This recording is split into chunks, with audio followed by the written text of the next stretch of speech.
জীবনেও ভালো হবে না।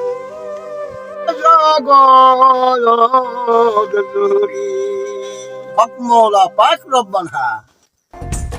কাজ হবে না মানে এই পানি পড়ার দিছি শিওর হয়ে যাবে। রাখো, আমি ব্যস্ত আছি। এরা মনে করে আমি সস্তা কবে আছি।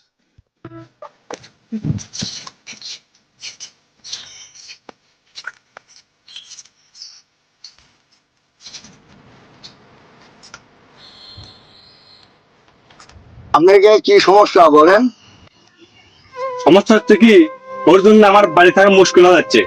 এক কথায়, ওর জন্য আমার বেঁচে থাকা কষ্ট হচ্ছে। চাচ্ছি ওরে নিঃস্ব করে ফেলাতে হবে, আর বাড়ি গরু ছাগল জায়গা জমি সব ধ্বংস করে দিতে হবে। হ্যাঁ, করা যাবে, সমস্যা নাই, কিন্তু টাকা একটু বেশি লাগবে। কত টাকা? যদি হাফ কাজ করলে তাহলে 5,000 টাকা লাগবে, আর যদি